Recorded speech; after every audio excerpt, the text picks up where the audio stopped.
এই সুন্দর চকচকে ধানকে নষ্ট করতে কেবলমাত্র একটি দিনেই যথেষ্ট। হ্যাঁ, ঠিকই শুনেছেন, আপনার অসাবধানতায় নষ্ট হয়ে যেতে পারে তিলে তিলে গড়ে তোলা এই সুন্দর ধানের জমি। এতক্ষণে আপনারা নিশ্চয়ই বুঝেই গেছেন আমি বলছি বাদামি শোষক অর্থাৎ বিপিএইচ, আবার অনেকেই যেটাকে কারেন্ট পোকা বলে থাকে। এই পোকা ধ্বংস করতে না পারলে আপনার সম্পূর্ণ জমির ধান নষ্ট করে দিতে বেশি সময় লাগবে না। তাই আজকের ভিডিওতে আমরা আলোচনা করব এই শোষক পোকা অর্থাৎ বিপিএইচ এর সম্পূর্ণ দমনের প্রক্রিয়া নিয়ে।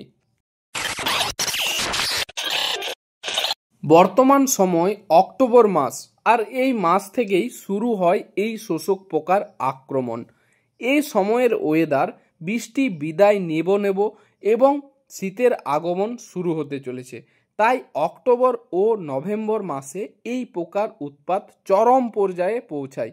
উপর থেকে গাছের পর্যবেক্ষণে প্রাথমিক অবস্থায় আপনি তেমন কিছু লক্ষ্য করতে পারবেন না, কিন্তু গাছের গোড়ার দিকে এদের অবস্থান লক্ষ্য করা যায় এবং ধান গাছের গোড়ায় ও পাতার নিচে বসে রস শুষে নেয়। এর ফলে গাছ দুর্বল হয়ে যায় এবং গোড়া থেকে শুরু করে উপরের দিকে গাছ শুকিয়ে যেতে থাকে, যাকে আমরা হপার বার্নও বলে থাকি। এই পোকা দমনের আগে এদের সম্পর্কে কিছু অজানা তথ্য আপনাদেরকে জেনে নেওয়া উচিত। তা না হলে আপনি যতই ওষুধ প্রয়োগ করুন না কেন সঠিকভাবে এদের দমন করা সম্ভব হবে না। এই পোকা সাধারণত গাছের গোড়ার দিকেই থাকে এবং সেখানে অতি দ্রুত বংশ বিস্তার করে। এই জন্যই কৃষকেরা এই পোকাকে কারেন্ট পোকাও বলে থাকে। একদম কারেন্টের মতো স্পিডে এরা সমস্ত জমিতে ছড়িয়ে পড়ে বংশ বিস্তার করার মাধ্যমে। এরা সাধারণত 20 থেকে 25 দিনের একটি জীবনচক্র কমপ্লিট করে, যেটা চক্রাকারে বংশ বিস্তার লাভ করে। এই পোকা অত্যন্ত চালাক প্রকৃতির হয়ে থাকে। এরা যখন ডিম পাড়ে ধানের গোড়ার দিকে, মানে ধানের যেটাকে থোড় বলি বা কাণ্ড, তার মধ্যে একদম ছিদ্র করে ভিতরে ডিম পাড়ে, যেটা আপনি না বাইরে থেকে দেখতে পাবেন না ওষুধ প্রয়োগ করে ধ্বংস করতে পারবেন। তাই এই সময় প্রতিনিয়ত পর্যবেক্ষণ করতে হবে ও 3 থেকে 5 দিন অন্তর অন্তর ধানের গোড়া সরিয়ে দেখতে হবে যে শোষক পোকার আক্রমণ ঘটেছে কিনা। এবার আমরা জানবো কিভাবে এই শোষক পোকা বা বিপিএইচ দমন করা যায়, অর্থাৎ কোন কীটনাশক ব্যবহার করলে এটির সম্পূর্ণ আপনারা সমাধান পাবেন, সেটাই এবার আপনাদের সঙ্গে আলোচনা করব। প্রথম ধাপ, প্রাথমিক পর্যায়ে যখন পোকা জাস্ট দেখা যাবে একটা দুটা মাত্র, সেই অবস্থায় যে ঔষধ ব্যবহার করবেন সেটি হলো ইমিডাক্লোরোপিড 17.8% এসএল গোত্রের ওষুধ, সেই সাথে বুপ্রোফেজিন 25% বা বুপ্রোফেজিন 25% এসসি গোত্রের ঔষধ।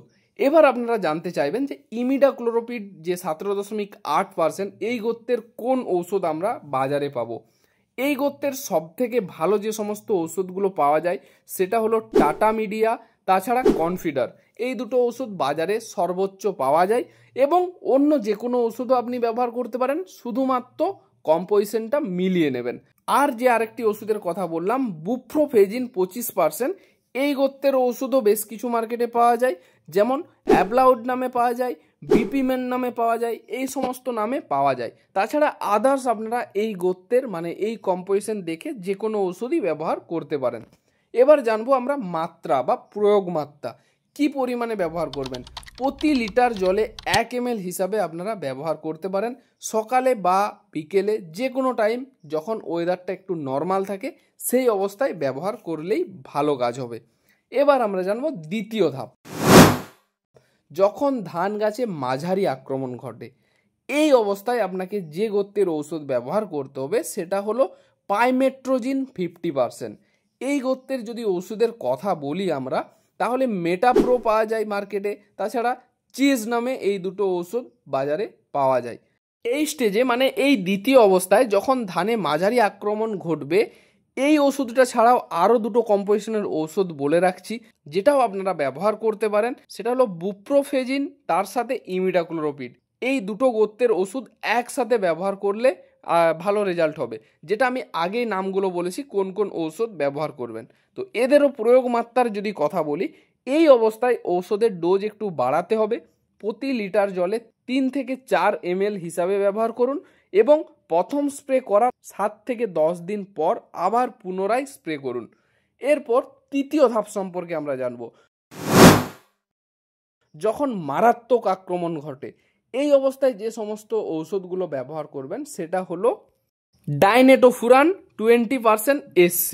তো এই ডাইনেটোফুরান গোত্রেরও বেশ কিছু ওষুধ বাজারে পাওয়া যায়, যেমন ওসেন নামে পাওয়া যায়, টোকেন নামে পাওয়া যায়, ডোমর নামে পাওয়া যায়।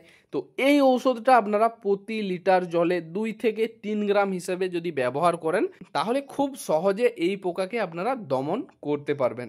এছাড়াও থায়ামেথাক্সাম 25%, যেটি বাজারে অ্যালাইকা নামে পাওয়া যায়, আপনারা চাইলে এই ঔষধটিও ব্যবহার করতেই পারেন। তো ভিডিওর মধ্যে আমি অনেক ওষুধের নাম বলেছি, আপনারা যেটাই ব্যবহার করেন না কেন, যেই স্টেজে যেই ওষুধটা বলেছি যদি ব্যবহার করেন আশা করছি ভালো রেজাল্ট পাবেন বা এই পোকাকে দমন করতে পারবেন। এই স্টেজে ওষুধ প্রয়োগের বেশ কিছু সতর্কতা অবলম্বন করতে হবে। যদি জমিতে হপার বান শুরু হয়ে যায়, মানে ধরুন আক্রমণ ঘটে গেছে, বা যখন দেখবেন যে গোড়াগুলো থেকে একদম বাদামি হতে শুরু করেছে, এই অবস্থায় যখন ঔষধটা ব্যবহার করবেন শুধু একটা জিনিস খেয়াল রাখবেন, জমি থেকে সম্পূর্ণ জল, মানে যে জমির জলটা থাকে সম্পূর্ণ জল কমিয়ে দেবেন, অর্থাৎ জমিটাকে একটু শুকনো করে নেবেন, তারপর কিন্তু স্প্রে করবেন। তাহলে যে কোনো ওষুধেই ভালো কাজ দেখা দিবে। তো এই ছিল বেশ কিছু ঔষধের সম্পর্কে পরিচয় করিয়ে দেওয়া, যেইগুলো বিপিএইচ বা এই বাদামি শোষক পোকা রোধ করতে সাহায্য করবে আপনাদেরকে। এবং প্রতি ভিডিওর মতো এই ভিডিওতে আমি কিছু অতিরিক্ত টিপস দেব, যেটা ফলো করলে এই শোষক পোকার আক্রমণ অনেকটা কমবে। যেমন জমিতে অতিরিক্ত নাইট্রোজেন সার অর্থাৎ ইউরিয়া ব্যবহার করবেন না। দ্বিতীয়ত, জমিতে অতিরিক্ত জল জমে থাকতে দেবেন না, কারণ স্যাঁতসেঁতে পরিবেশ শোষক পোকার বংশ বিস্তারে খুবই সহায়ক। তৃতীয়ত, আক্রান্ত গাছ তুলে জমি থেকে দূরে ফেলুন। ও চতুর্থ, যেটা সব থেকে ভাইটাল জিনিস, নিয়মিত ঔষধ ব্যবহারের মাধ্যমে এই মারাত্মক ক্ষতিকারক পোকাকে আপনারা দমন করতে পারবেন। তাই রোগ লাগার আগে থেকেই যদি পারেন প্রথম স্টেজে যে ওষুধটি বলেছি ওটা ব্যবহার করতেই পারেন। অনেক অনেক জেলায় এই শোষক পোকার আক্রমণ অনেক বেশি হয়, আবার কোনো কোনো জেলায় এই শোষক পোকার আক্রমণ একেবারেই নেই বললে চলে। আপনার জেলায় এই শোষক পোকার আক্রমণ আছে কিনা সেটা আমাদের ভিডিওর কমেন্টে আপনারা জানাতে পারেন। এবং এই ধরনের ইনফরমেটিভ ভিডিও পাওয়ার জন্য, যেগুলো কৃষি সংক্রান্ত, যেমন ধান, আলু বা বিভিন্ন সবজি সংক্রান্ত ভিডিও পাওয়ার জন্য আমাদের ইউটিউব চ্যানেলকে সাবস্ক্রাইব করে রাখবেন এবং পাশে থাকা বেল আইকনটিও প্রেস করবেন, যাতে কোনো ভিডিও আপনাদের মিস না হয়ে যায়।